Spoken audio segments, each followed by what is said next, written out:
बार जोरदार तालियां गोविंदा सर और सुनीता मैम के लिए। शादी के बहुत साल निकल जाते हैं जी, तो ऐसे सुरताल नहीं मिलते फिर।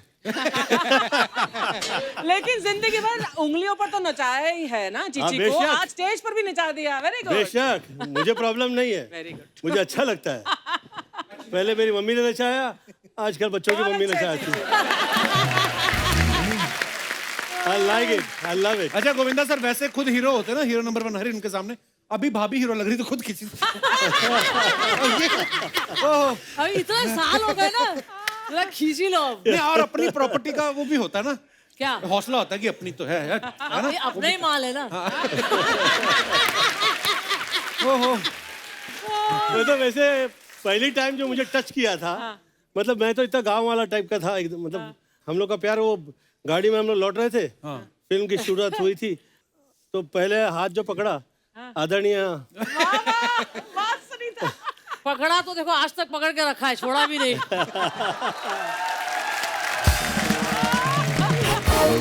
और छोड़ूंगी भी नहीं। गुड। कितने साल हो गए सुनीता हाथ पकड़ने से आज तक? कितने साल? 36 साल। क्या बात है यार, 36 साल हो गए, लेकिन अभी भी देख के लग रहा है कि नई नई शादी हुई, हनीमून पे निकले हैं। हनीमून से याद आया जी, 1.5 साल में तेरे 2 बच्चे पैदा हो गए।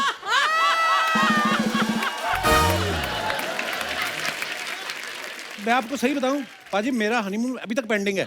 जैसे शादी हुई तो वैसे शो शुरू हो गया, तो हनीमून तो मेरा हुआ नहीं। हनीमून है बड़े लोगों का काम, गरीब आदमी तो घर में बरसात में बिजली जाने की वेट करता है, उसी में रिजल्ट आ जाता है। अच्छा सुनीता मैम जब हमारे शो पे आई थी, सुनीता मैम ने कहा कि मैंने गोविंदा सर को पूरी छूट दे रखी है, जाओ हीरोइंस के साथ रोमांस करो, फ्लर्ट करो। पर एक बात ये भी है कि हर जगह ये साथ भी रहती हैं, तो ये कैसी छूट है फिर? नहीं नहीं, अरे कपिल, मैं इनका काम देखती हूँ ना, मैं देखती हूँ सब चीज ठीक ठाक हो रहा है कि नहीं। अच्छा, इतना अच्छे से काम देखती है कि काम कर दे। आइए मैम, बहुत बहुत स्वागत। आइए सर, धन्यवाद। जोरदार तालियां गोविंदा सर के लिए, सुनीता मैम के लिए। हाय रब्बा। हो, पहले भी मैंने तारीफ की है, कपिल जैसा शो किसी के पास नहीं। किसी का नहीं। बहुत स्वीट, थैंक यू लो। धन्यवाद सर।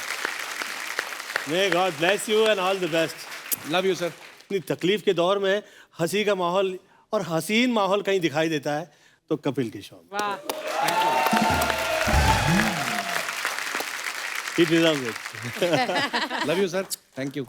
अच्छा मैम, एक वैसे बुजुर्ग कहते हैं कि जब शादीशुदा कोई जोड़ा होता है तो एक थोड़ा तेज हो और एक थोड़ा सीधा साधा हो तो बैलेंस बना रहता है। तो आप दोनों में से तेज कौन है और सीधा साधा कौन है? तुझे दिख नहीं रहा है, जवाब कौन दे रहा है?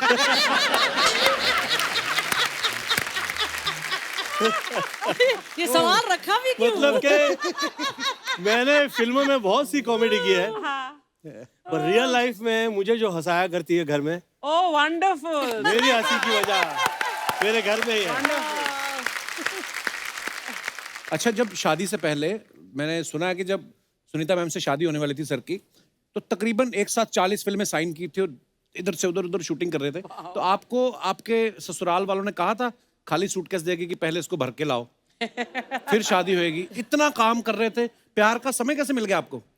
मेरे ससुराल के बारे में मैं कहना चाहूंगा कि पूरे घर परिवार में आपके चाहे जो वजह हो जाए, किसी वजह से झगड़ा हो जाए, गलती कभी मेरी नहीं होती है। Oh so sweet. They love me that much. Oh, that's मतलब so कि मेरी सास के आगे nobody can say her कि आपका दामाद ने मिस्टेक किया है, वाह, कभी नहीं। हाँ गो चिच्ची तो ऐसा कभी नहीं करेगा। वाकई जमाई राजा हो। मैं मम्मियों का फेवरेट हूँ। अच्छा गोविंदा सर, ये जनता के सवाल है, ठीक है? जनता मेरे के है नहीं ना? हाँ, हाँ। जनता है, माय बेस्ट फ्रेंड जनता इधर ही बैठा होगा। ये कभी कभी ऐसा होता है ना कि हम बाहर से चाय पी के आए और घर पे आके कोई पूछे कि चाय पियोगे, तो आदमी बोलता है नहीं मैं बाहर से पी के आया हूँ। कभी ऐसा हुआ है कि आप बाहर से रोमांटिक सीन करके आए हो फिल्म में और आप घर गए हो, भाभी ने कैंडल वैंडल ऐसे अरोमा पूरा बनाया हो और आप कहें कि नहीं मैं तो अभी भी बाहर करके आया हूँ?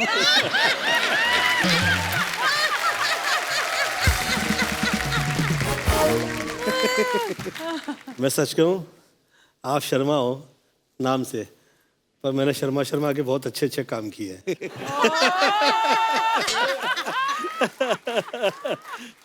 सुनीता मैम, कभी ऐसा हुआ कि आप गोविंदा सर से ऐसी जगह टकरा गई हूँ जहां नहीं मिलना चाहिए था? कहाँ टकराई थी यार आपसे? कभी आज तक पकड़ा नहीं गया मैं।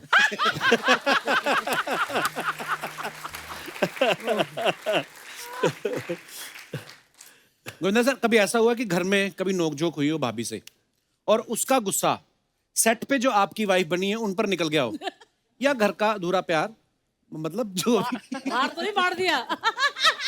सेटिंग घर में हो या बाहर हो, मुझे कभी प्रॉब्लम नहीं हुई आज। सबसे बड़े सेटर है ये।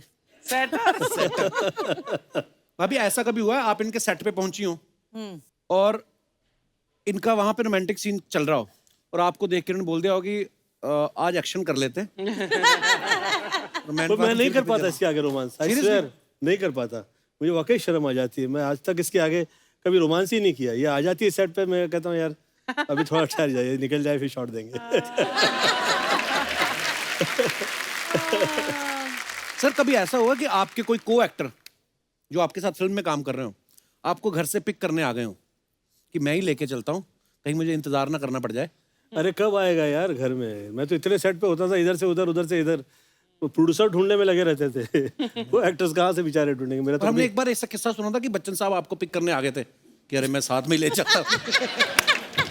नहीं, बच्चन साहब के साथ जिस वक्त फिल्म की मैं पहले दिन कह दिया था सर मैं कभी टाइम पे नहीं आता हूँ, और आप मशहूर हैं कि आप टाइम पे आया करते हैं, तो प्लीज आप देखिएगा जरा, आपके जो जितने चेले चपाटे लोग हैं ये कहीं मेरी बैंड लगा देंगे तो फिर इट्स वेरी टफ। पर बच्चन साहब की ये खासियत है, वो कभी भी शब्द के खिलाफ नहीं जाते। आप कभी शायद उनके मुंह से सुन लेंगे कि मेरे बारे में उन्होंने कभी गलत कहा हो। नेवर, बिल्कुल कभी नहीं। मुझे लगता है कि बहुत ज्यादा जो ऊंचाई पे आते हैं, ईश्वर ने जो प्रदान किया होता है उसी वजह से वो पहुंच पाते हैं। तो वो तो हाथ जोड़े जोड़े घुमा करते हैं। अरे अमित हाँ, मतलब शक हो जाता है आदमी को ऐसी शराफत पे कि यार इसका